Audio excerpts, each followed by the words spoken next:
어저께 추미애 장관이 그 SNS에 이제 올린 글 한번 볼까요?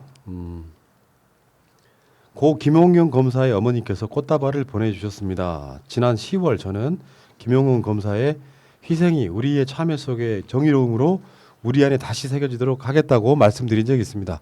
돌아올 수 없는 길로 아드님을 황망히 보내고도 저에게 위로의 꽃을 보내시니 송구스럽습니다. 이렇게 글을 올렸는데요. 되게 마음이 찡하더라고요. 김홍영 검사는 검찰 내부에서 어떤 부당한 상사의 어떤 여러 가지 행위들 때문에 스스로 목숨을 끊은 검사입니다. 간단히 말해서 검찰 개혁에 굉장히 상당히 중요한 인물이에요. 그런 분의 부모님께서 추미애 장관한테 힘내라고 꽃다발을 보내줍니다. 마음이 찡하지 않습니까? 그 복도에 있는 꽃이 있잖아요. 추미애 장관님은 다 꽃다발이에요. 오는 사람들이 다. 어떤 그 춘장님은 그 개 조폭들 오는 개업식에 쓰다 남은 그걸로 온 거잖아요. 거기다 띠만 올려가지고 거하고 좀 뭐라 그럴까 이렇게 격이 다른 거 느끼고 정성이 느껴지는 것 같아요. 진짜 다른 점은 추미애 장관한테 온 꽃바구니는 법무부 안에 있고요. 그렇죠.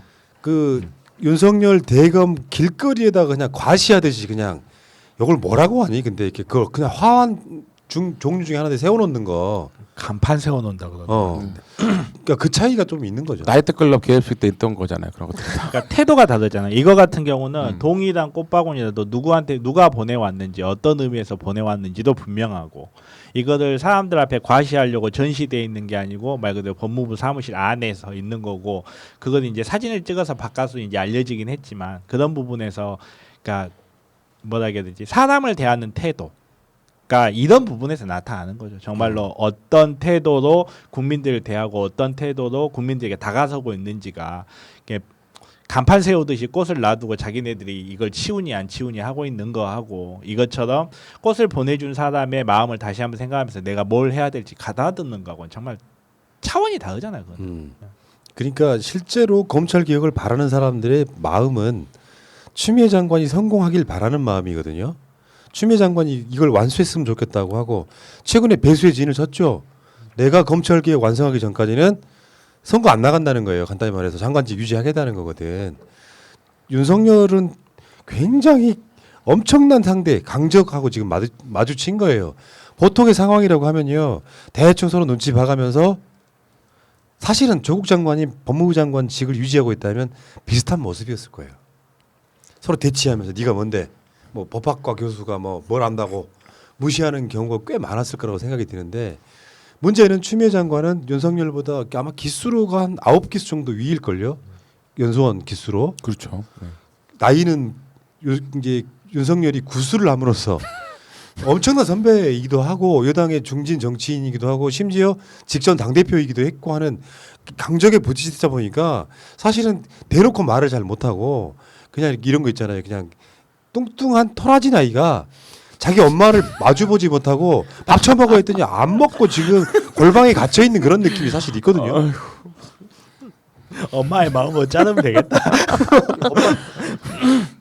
그래서 지금 추미애 장관하고 윤석열하고 지금 이 감찰 조사가 이 검찰 개혁의 분수령이 될 거라고 보는 건 누구나 똑같은 시각이에요.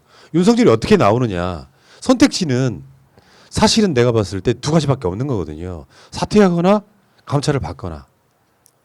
그냥 유언미가 될 가능성이 없는 사안이라고 지금 완전히 외나무 다리에서 만난 거예요. 그러면 윤석열이 뛰어내리거나 아니면은 감찰을 받거나. 왜? 이거는 조폭들 간의 싸움이 아니잖아. 명분상 지시를 내리는 자가 더 위에 있고 지시에 명분이 있어. 법으로 정해진 거야. 지시를 받는 자가 이게 잘못됐다 근거를 내놔 하는데 그 말도 안 되는 거고요. 법을 지들 나름대로 해석을 해버리니까 문제가 되는 거고 외나문달에서 만났어.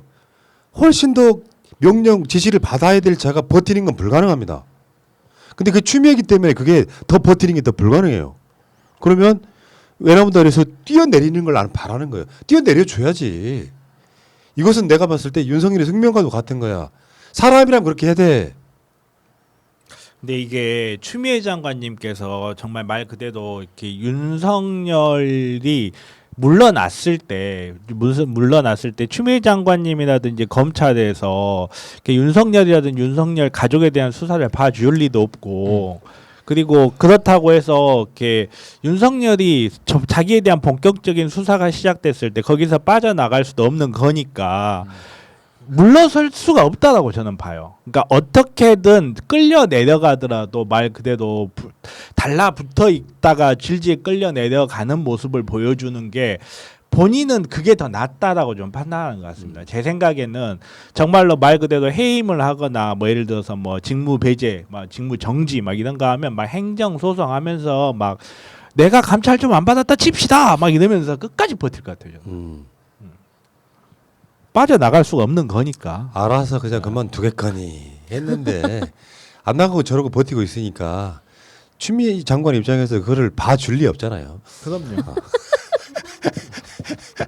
계속 이제 감찰 가고 만직되고 그러다가 이제는 면직되면 어떻게 되는 거예요 이제?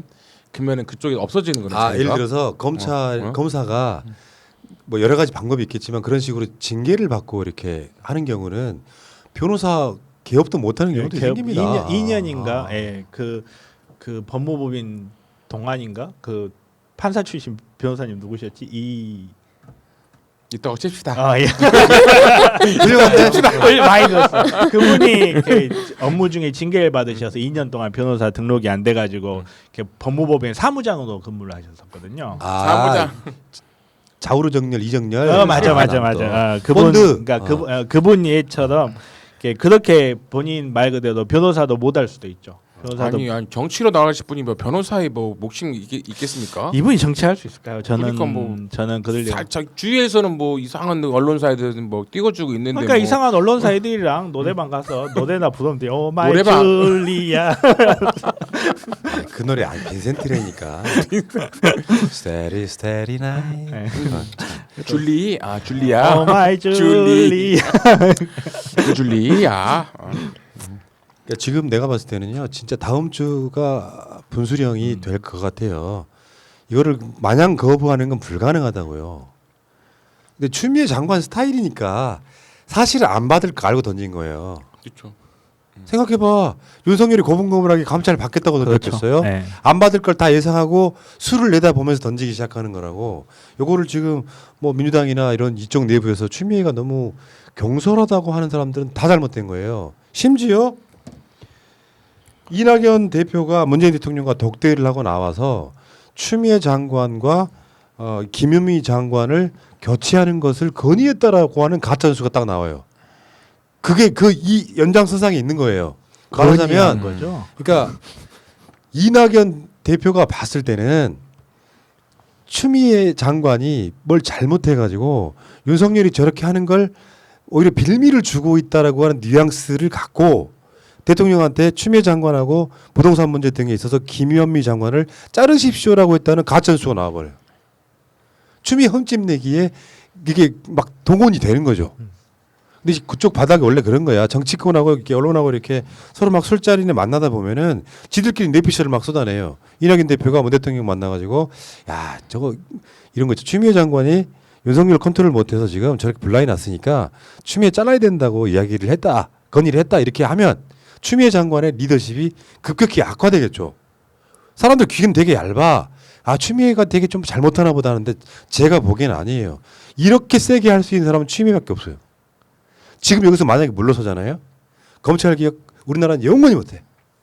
왜냐하면 검찰개혁이라고 하는 요소가 뭐냐면 독재정권 시절에는 검찰한테 최대한의 권력을 주면서 정권 유지만 시켜줘야 그러니까 늘상 검찰이 누리는 모든 권력은 그대로 살아있었다고. 살아있는 권력에 대한 수사만을 일부러 안 했던 거죠. 그러니까 전과 내부 등 모든 지들이 노리는 권력은 다 누렸었단 말이야. 그렇다 보니까 당시에는 검찰이 조용한 이유가 정권이 봐주니까 또 쟤들도 정권을 봐줬기 때문에 검찰 개혁의 요소가 안 보였던 거죠. 근데 이 사람들 밥그릇을 너무 과하게 가져가니까 눈사람 쳐갖고 막 정관회의 받아가지고 몇십억씩 해쳐먹으니까 이거 안 돼. 라는 어떤 여러 가지 개혁들을 하려고 하니까 이때서부터 이제 주인을 물어뜯는 미친 광견이 돼 있는 거란 말이야. 그러면 이 상황에서 추미애 장관이 물러나면 되겠습니까? 아무도 검찰 개혁 못 한다고.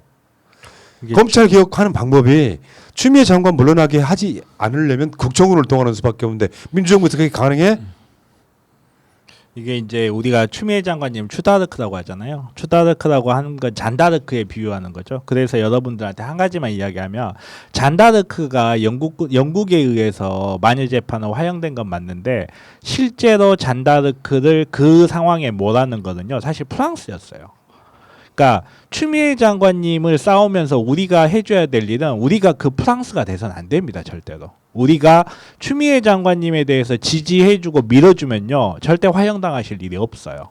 그거를 우리는 정말 명심해야 됩니다. 내부의 배신. 그게 더 뼈아프고 그게 더 치명적입니다. 지금도 되게 많은 사람들이 내가 추미애다 하고 있는 거고요. 검찰이 100%다 나쁘다 생각하지 않습니다. 검찰에는 이문정도 있고요.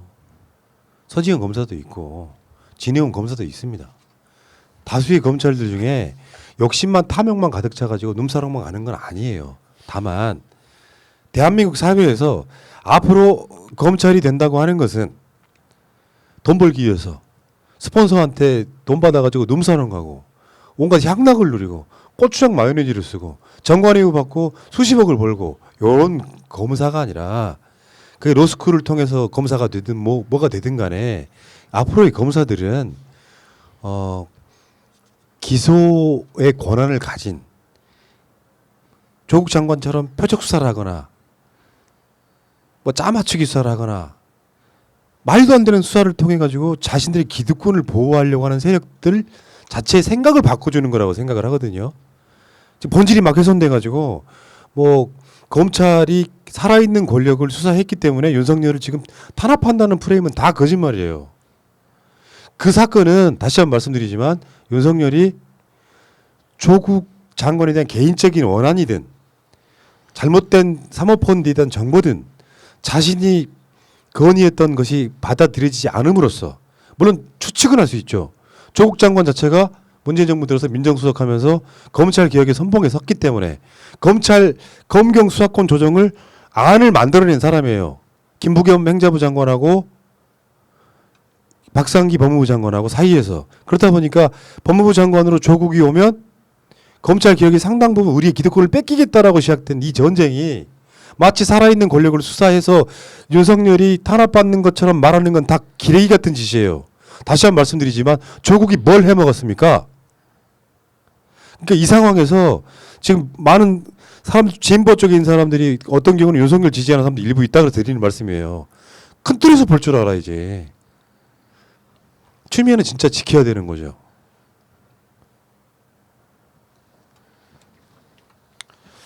자, 공감하시면 여러분 1번 눌러주시고요. 좋아요 좀 눌러주시고요. 좋아요가 이것밖에 안 되네. 9점밖에 안 되네. 9점도 안 됐어요. 저 지금. 집에 갈래요. 이제 가려고? 아이 그 10분만 더 하자. 그럴까요? 마지막 기회를 한번 줘보죠 뭐. 좋아요를 누를 수 있는 마지막 기회. 자, 그 후관예우라는 것이 요즘에 또 이슈가 되더만요. 법이 통과됐습니다. 그러니까 정관예우는 사실 법으로 지금 합법적인 게 아니야. 불법이야. 정관예우 자체가 지금도. 그런데 후관예우라고 하는 건 이제 로스쿨 통해 가지고 사법 시험이 아니라 변호사를 먼저 하다가 임용되는 경우죠. 판사 검사가 다. 경력직. 또 일어나지 동가. 지금 그 우리 정변도 판사나 검사할 수 있는 거 아니에요? 있어요? 근데 하려면. 지원해서 하려면 할 수 있죠. 근데 왜 공부하기 안 해요? 싫어요 근데. 아 수익이 안 되나? 제가 공부를 또 해야 돼요. 싫어요. 그 시험 봐요? 시험 보죠 당연히. 아 그냥 들어간 줄 알았더니 시험 보는구나. 그러니까 뭐 시험도 보고 이것저것 많이 본다고 하는데요. 저는 안 될 것 같아요. 변호사 출신 판사의 후관예우를 막기 위해서 형사소송법 개정안 등 80개의 법안이 19일 국회 본회의를 통과했다. 요건 또 보도에 잘 안 나오더라고. 후관예우 못하게 하는 거. 지금 정관예우가 사실은 문제이기도 하겠지만 변호사에 자기가 관련돼 있던 그 직무 관련해 있던 것들이 만약에 이게 판사가 되거나 그러면은 악용해 버릴 수 있잖아요. 그렇죠. 이 후관예우에 대해서 어떻게 생각합니까? 일단은 용어가 잘못됐어요. 전관 비리입니다. 전관 애우 아니에요. 후관 비리지 후관 애우 아니에요. 마치 애우여가지고 자기네들끼리 무슨 서로 존중해주면서 이런 것 같은데 법정은 평등해야 돼요. 이 평등한 곳에서 특정 누군가를 애우해준다는 것 자체가 비리예요. 그거는 최소한 법원에서는 양 당사자 간이 있고 양 당사자는 평등하게 대우가 돼줘야 돼요. 애우를 해준다는 것 자체가 비리라고 봐야 돼요. 그거는 비리라고 봐야 되고 이거를 언어의 선택이 너무나 중요하다는 거 여러분들 모두 알고 계실 거고 기레기들부터 좀 정관 비리, 후관 비리라고 용어를 좀 바꿔줬으면 좋겠고요. 그리고 당연히 이건 너무나 당연히 해야죠. 근무했던 로펌 사건 그 본인 소속돼 있던 인하우스 변호사들 같은 경우 회사 사건 당연히 못하게 막아야 됩니다. 저는 사실 2년도 짧다고 생각해요. 그렇지. 네. 10년 최소한 근무를 5년을 근무했으면 5년간, 7년을 근무했으면 7년간. 저는 이렇게 아니, 막아요. 아예 못하게 하는 거 아닐까? 아예. 그거는 불가능하고 사실상. 그러니까 이게 좀 대한민국이 굉장히 앞서가는 부분도 있지만 진짜 바꿔야 될 것 일반의 인식을 바꾸는 게 중요하더라고요. 그게 쉽지가 않아요. 부동산이 마찬가지잖아요. 야, 씨 어떻게 사람이 말이야. 집으로 돈 버냐. 그거는 그냥 나쁜 새끼지 하는 사회적 일반의 문화가 있다면 이렇게 많은 부동산 대책이 나올 필요가 있을까요? 마찬가지입니다. 어떤 사람이 공무원이 됐어요. 공무원이요. 수년 전부터 언젠가 그러니까 이 일종의 어떤 그 흐름이냐면 그 IMF 이후에 신자유주의 흐름 같은 게 있어가지고 기업들이 어떻게 될지 몰라. 일자리 안 만들고 자동화되다 보니까 대기업 들어가기는 힘들어. 그러니까 어떤 사람들이 이제 공무원이 되기 위해서 노량진 등에서 모여가지고 공무원이 유일한 평생의 꿈인 사람들이 생기기 시작해요. 근데 그 이전에 사법시험을 통해서 판사나 검사가 되면 특히 검사가 되면 어마어마한 권력을 부릴 수 있다고 생각하는 자들이 실제로 그 현직에 올라가면 누릴 만큼 누리려고 할 거 아니에요. 그 중에 하나가 전관 비리. 아까 말씀하신 것처럼.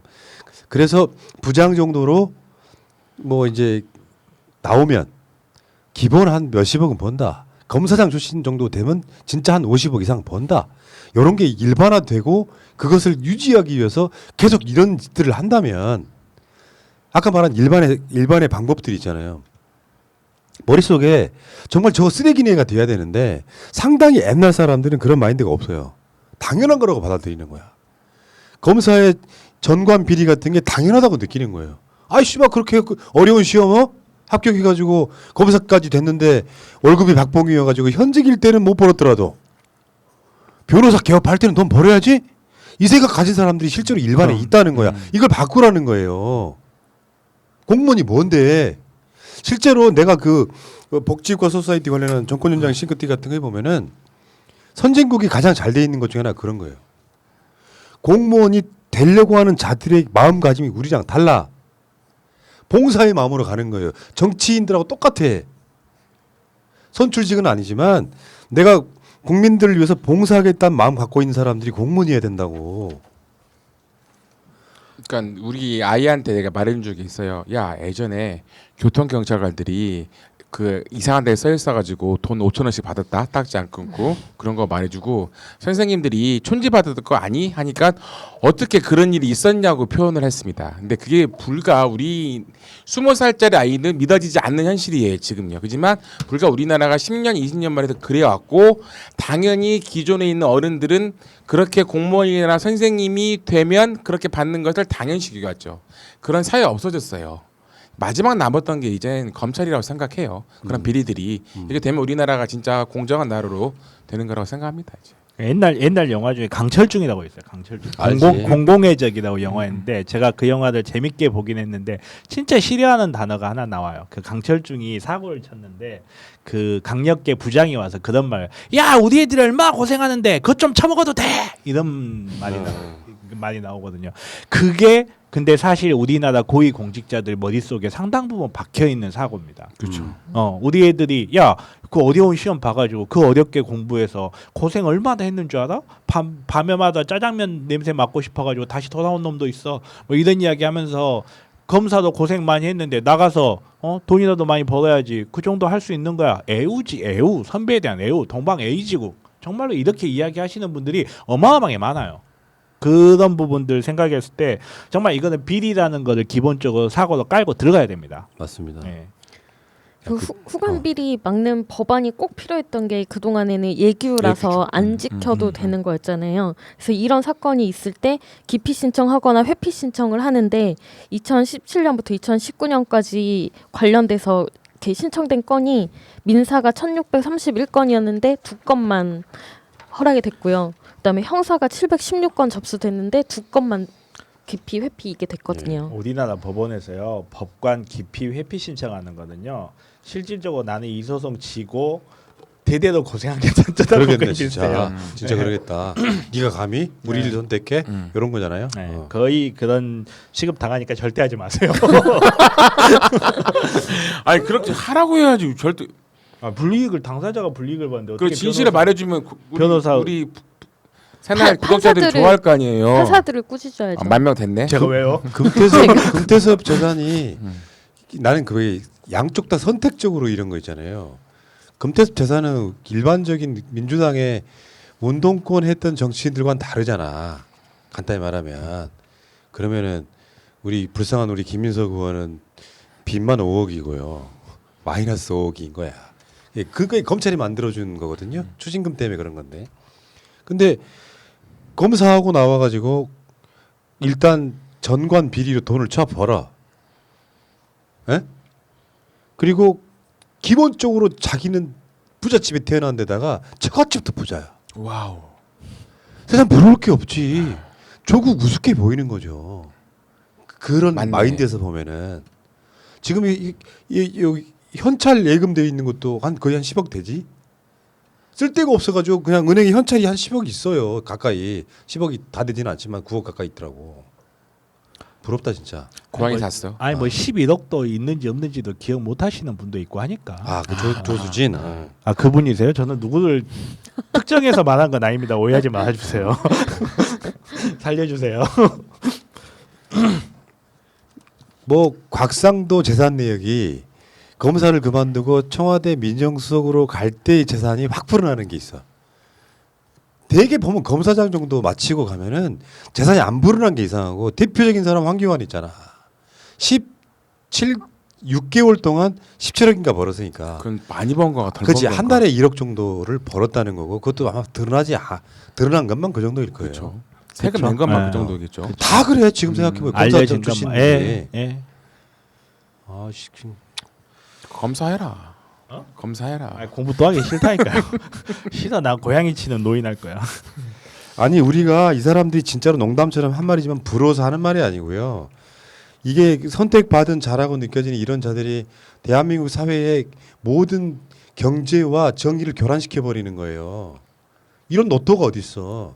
서민들 노또 그 방송하기 전에 8시까지인가가 시간이에요. 9시에 그걸 하면 8시까지 마감 시간이라고. 근데 이번 주에는 로또를 못 샀어. 그래가지고 막 안타까워하는 사람이 있고 로또는 매주 10,000원어치라도 사는 사람들이 있어. 그래서 당첨돼봐야 많아봐야 로또 대박이 났는데 한 20억밖에 안 됩니다. 평균적으로 보면. 실수령은 또 누구 코에 30%. 불 붙여요. 그거. 그러니까. 12억 정도. 20억 되면 12억 정도 되나? 세금 띄면 14억 정도. 근데 그게 당첨 확률이 800만 분의 1이라 그러지. 근데 이 사람들은 기본적으로 얘네들이 자신들의 기득권을 내려놓지 않으면 검사 하나하나가 다 로또잖아요. 해야 되겠네. 비정상적인 사회라는 거죠. 근데 전관 비리만 문제가 아니라 이 전관 비리를 위해서 현직일 때 비리가 나오는 게 더 큰 문제인 거고요. 그렇죠. 그렇죠. 최근에 김봉현한테 술접대 받았다는 A 변호사가 바로 딱 그 짝이죠. 전관으로서 수임도 하지 않고 사실은 더 뭉태기 돈을 받는 사람. 그러니까 허수아비 변호사를 모집한다는 광고를 내야 되는 사람. 그리고 조작은 수십억씩 받아가면서 라임 관계된 애들을 최소한 법적으로 처벌을 덜 받게 만들거나 무죄를 만드는 역할을 하고 있는데 여기에 검사들이 동원되고 판사가 동원될 거야. 분명히 전관 비리는 판사가 동원돼야 되는 거잖아요. 저는 몰라요. 그러니까 어떻게 보면 김봉현이 VIP 고객인 거죠. 김봉현 같은 사람이 그런 사람들 그렇죠. 찾고 그런 분들이 네. 찾기가 힘들지. 김봉현 같은 사람을 찾기가. 돈 잘 쓰고. 네. 어찌 됐건 저는 그런 그 전관 비리나 이런 것들을 당연히 없애야 된다고 생각을 하고요. 남의 직업이니까 쉽게 말한다가 아니라 그렇게 이루어지는 대한민국 사회에 무전유죄라는 말이 나오지 않습니까? 검사 전관인 놈 하나 사가지고 비싸게 사면 사는 데만 해도 수억 들어갈 거예요. 죄를 막 경감시키려고. 어떤 사건을 맡아도 판사랑 현직 검사랑 짝짝꿍하면 더 싼 놈으로 끊어주고 그렇게 해가지고 죄를 지은 놈은 돈이 많으면 전관 사가지고 판사까지 사실상 매수하는 형태로 죄를 경감받고 돈 없는 사람은 진짜로 빵 하나만 훔쳐도 징역을 살아야 되는 이런 족 같은 나라 만들면 안 되는 거잖아. 그러니까 추미애 장관의 검찰 개혁을 응원한다는 겁니다. 그리고 저한테 몸을 너무 사린다라고 이야기하시는데요. 저 원래 사렸거든요. 아니 그 정도면 훌륭히 하는 거예요. 그럼요. 저 실제로 원래 살아야지. 원래 먹고 살인이다. 살아야지 유장비요. 실제로 새날 방송이 인기가 있는 이유 중에 하나가 저는 우리 방송은 전문가 집단을 쓰는 걸 별로 안 좋아하거든요. 솔직히 일반인들이 패널을 하는 것이 컨셉이었기 때문에 최근에 방송에 이제 수개월 정도 사이에 변호사들도 막 들어오고 하는 것이 내가 꺼려했던 이유 중에 하나가 쓸 수 있는 변호사도 많지 않아요. 다 나가는 변호사 똑같은 말 우리 방송에서 하는 게 싫어서 안 쓰는 거예요. 그런 분들은. 그러면 새날 방송을 좋아하는 이유는 여기 찾아야 돼요. 변호사나 이런 사람들이 현직입니다. 말도 안 되게 세게 말하기는 힘들어요. 그렇게 말할 수 있는 사람이 많지도 않아. 그 중에 정변은 굉장히 세게 말하는 과에 내 가깝습니다. 칭찬이구나. 어. 그래서 어제 보니까 이덕준 변호사도 마음을 다 잡았더라고. 굉장히 세지기 시작하더라고. 순간적으로 세지더라고. 옛날에는 막 세렸다가 이게 변했어요. 덕춘 씨가 그러니까 변했습니다. 이게 저희처럼 오늘 여기에서 막 요구하고 나서 또 내일 또 존경하는 XX님을 또 서면 내야 되고 막 정신이 근데 분열되거든. 그건 나 이해해요. 당연히 이해하지. 먹고 살아야 되고요. 저기 법원에 가서 실질적으로 판결을 하는데 변호를 해야 되는 사람인데 최소한 사법부 욕하기는 힘들죠. 이해합니다. 라고 꾸짖으시잖아요. 그래도 윤 총장 눈치는 안 보잖아. 그렇게 욕하지. 아니요, 그렇지 않아요. 저 존경합니다. 예. 새날에 나오는 것 자체가 연기예요, 사실은. 박근혜 때 진짜 그랬어. 내가 굳이 이제 비하인드 이야기 하자면 지금 잘 나가는 변호사 중에 한 사람을 섭외하려고 했었어요. 그런 컨셉의 방송이 있어가지고 새날이라고 하니까 다음에 전화 드릴게요 하고 다시 연락이 안 오더라고. 그런 사람들이 엄청 많습니다. 자 어쨌건 여러분들 나가시기 전에 좋아요, 구독 좀 부탁드리고요.